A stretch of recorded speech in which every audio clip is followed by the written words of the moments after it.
Rolling! 5, 4, 3, okay!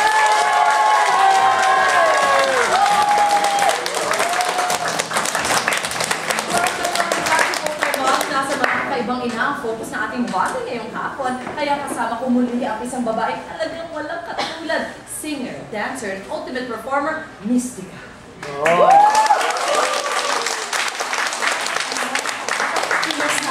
Kasi may motivation speaker na ako eh. Ay, ganun ba? Oo, dapat bawal yung nag-i-split. Oo, baka dalawang split ka na. Oo na eh.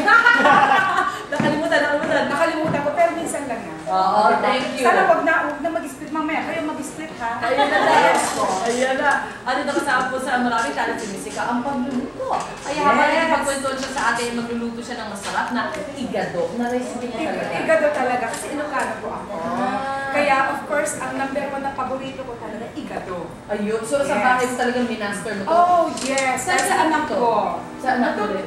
Yung anak ko mismo sa akin na nag-teach sa akin, nagturo sa akin kasi ang anak ko, for your information, isa siyang cook ngayon sa Kuwait. Oh. Cook. So tamang-tama dito sa programa natin. At it involves So baliktad siya ang nagturo siya ang nagturo sa akin. Okay. Lahat ng mga natutunan ko sa kanya, so maniya ako. Yeah. At kayo tuturo mo naman sa ating mga full-time right. That's right. But before we do that, may challenge din tayo for Mystica. Kayang bang ito na ang challenge mo. Na naman. Yes, may challenge ka na naman. Impromptu dance number. At ito ang dance number, kaya mo yan. Dapat ma-incorporate mo sa iyong sayaw ang ilang items na dito sa kusina. Oh my God. Kaya mo ba yan, Mystica? Ano, gano'ng katagal ang dance number ni Miss Mystica? Mga 30 seconds, 1 minute? Mga 30 seconds, okay. So, gagamitin mong pwedeng props kung ano-ano man meron dito sa kusina. Ingat lang dito at mainit. Oo, ayoko na naman. Wag yan. Bigla ako masunog. Are you ready for our challenge? Of course. Alright. Palakpakan naman for this.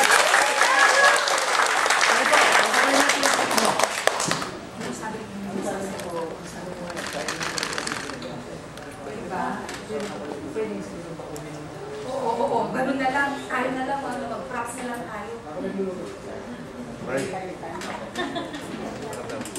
Ma'am? Kukumbay. Sorry po, nabagin po yung dodong.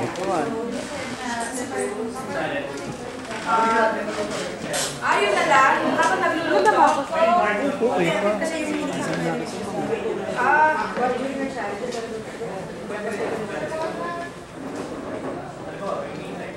Oo, habang inaantay ko na nalaro, tapos doon ako. Okay, diba?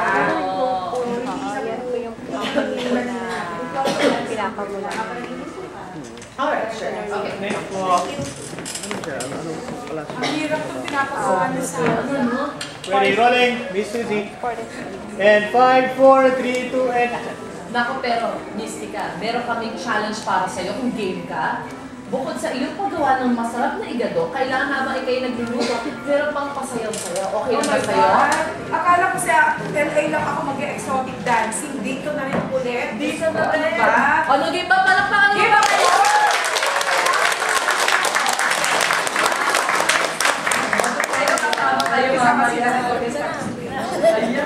O sige, let's get started. Ano ba una natin kailangan? Well, kailangan ko ang una, ang cooking oil. Okay. O kailangan use. Oy, oo nga! Yung mabilis-bilis. Yun!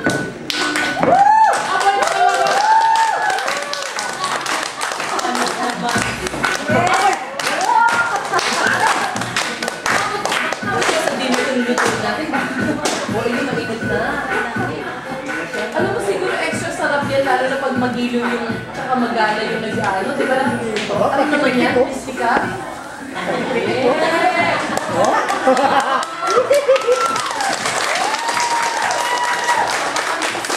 Mamaya gabi, alam yung mga gano'n na pag-nagluto ng dinner kay Miss Dera. Para pag uwi niya galing trabaho, baka iba ang abutan niya sa bahay. Oh, ha?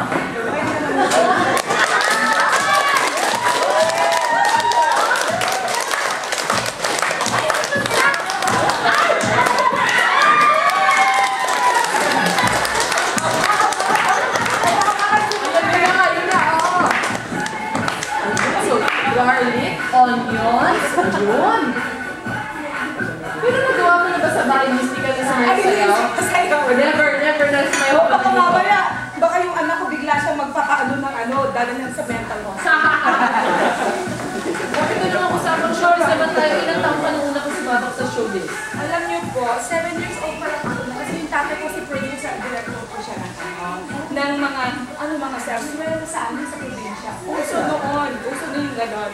So, ang gusto ko kasi talaga ng tatay ko maging lawyer ako. Wow! Pero unfortunately, sabi ko, hindi ko mayaklan pag kalukalo ako. Pag lawyer? Oo, ang lawyer ko. So sabi ko, mas enjoy ako sa show. Kaya ito ang pinili. Naintindihan naman niya. Naintindihan so far. Pero kung buhay pa siya, hindi niya maintindihan. Pero nagkataon, minurder siya. Kasi political dati ko. Nung minurder siya, ko, oh my God! At least na maging free ako. Oh, hindi ko sinasabing natuwa ako sa pagkamatay niya. Hindi naman. Hindi.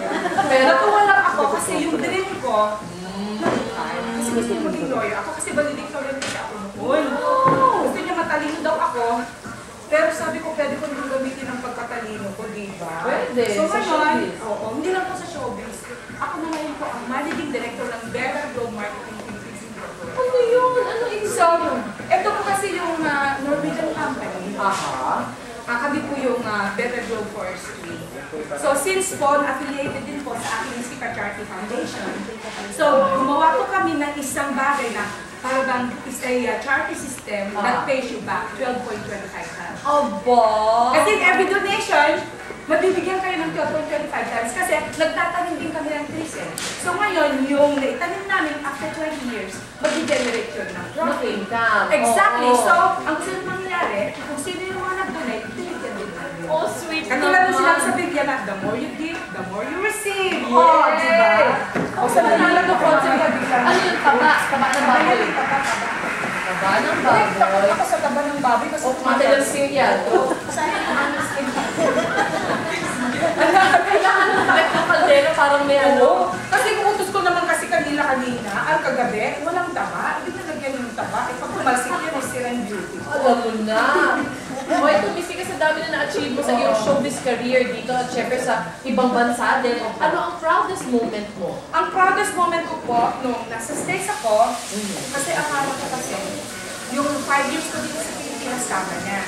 So, ang akala ko, mag-retire na po ako doon. And then, binalik ako ng showbiz. So, nag-create ako, nag-organize po ulit ako ng Mystica and Her Elusive Dreams na banda.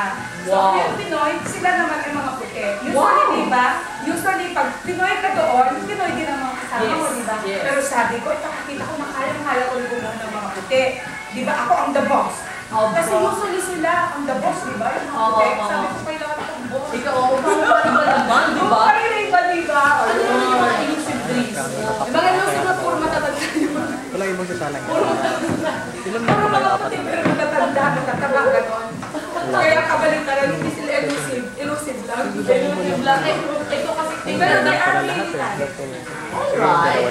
So ano yung saan kayo usually perform? O so Sa yung mga got classrooms, classrooms? yeah. Kasi ang akala ko kasi, ibibigay na manipis, kaya talagang tinagtag ng ganyan.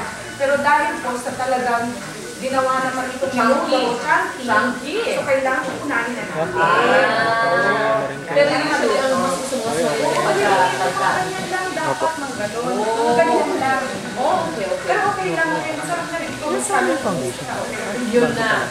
O ito kasi kita ng kulay ng buhok mo kasi yung love life. Ay, umpisa mo na rin lang naman. Oo, alam mo kanina, akala daw nila 4 times na akong nag-asawa. Oo, Hindi naman, pala. 3 times lang. 3 times na lang Ang hirap po, sabi ko, ang karir ko, ayan, okay ang karir ko, okay ako sa pera, dahil ipinapamahagi ko po sa mga bata, ang mga unfortunate ones, gano'n ganyan. Pero pagdating ko sa laban, ewan ko lang po, bakit ako, bokya po. Dahil sabi ko, Lord, nasa akin ang lahat, bakit kulang pa?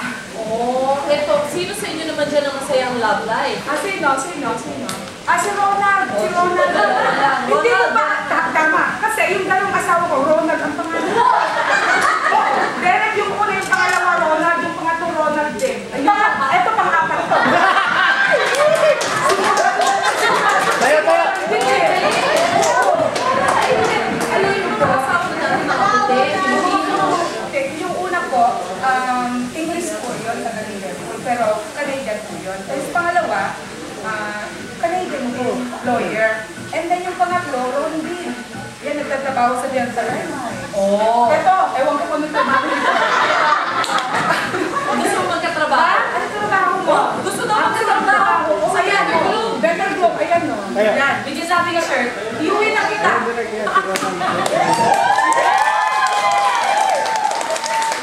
Kaya mo magmasahe. Ha, kaya? Kaya. Salamat nga pala yung nagmasahe sa akin kanina magaling. Ayan, may job ka na. Oh, may job na agad. So yan, you've got your carrots and you have your potatoes. Tapos ilagay na natin ito para habang tayo yung nagkukwentuhan. Ano nga ba yung Baboy. baboy? Ano na yung laman? Ilagay natin ito. Atay. Ito na lang ako. Kaya yan sa atin. Hindi eh. Atay ng baboy. Yan. Ganyan. Chickpeas ay garbanzos. Kasi ako kasi yung pag ilagay mo na lahat. Kasi bagay, mahiyaw ko din. Ako hindi ka tulad yung iba na sumo na, tapos salad, tapos hindi, pagsasabay ko. Ahalo din naman daw sa tiyan eh, di ba? Tama ko. Ayan, sige din. Suka. Ay, so nagluluto ka igado? Yun. Nagluluto kayo, di ba? Tama ba itong ginagawa ko? Ginagawa ko. Baka mamaya ha. O, ayun. So, halo-halo. Ayan. So, kailangan talaga. Antayin talaga. Baka naman it takes 2 hours ito. Ay, mga 2.5. 2.5 ang tagal. Ito, Mystica, pinag-usapan natin ang iyong love life na medyo bokya ngayon. For now, Oo nga po. Kaya pwede i-announce, I'm now a single mom, single, available, and ready to mingle. Wow! Ito naman pagiging ina, ilan bang kids? Isa lang po. Babae na lang. Lalaki po. 24 years old po siya ngayon. Pero biniyaan naman ako ng dalawa. So, ikaw ay Lola Mystica! Of course! The youngest Lola. Last year I was 28, I am now 27. Wow! So, mag-abot na kayo na edad ng anak mo? Opo, 24 siya eh. Sabi ko, pag magka-edad na tayo pareho edad natin, kailangan two-way celebration. Oo nga, big party. Party. Eh, paano naman nabago o nabago ba na pagiging ina ang isang Mystica? Alam niyo po, nabago ako ng anak ko. Dati-rati kasi, ang pinaggagawan ko lang yung mga kabaklaan, mga kalokohan sa showbiz. Pero sabi niya, Mami, tumatanda ka na. Ayoko nung pagdating ng panahon, yung mga lola, ay mga anak, ang apo mo, eh ganyan pa rin may pakita mo sa kanila kung bago ka na. Sabi ko, bago ko ako.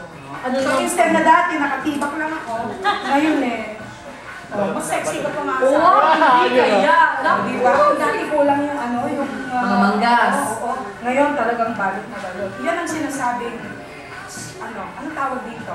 Elegant. Wow!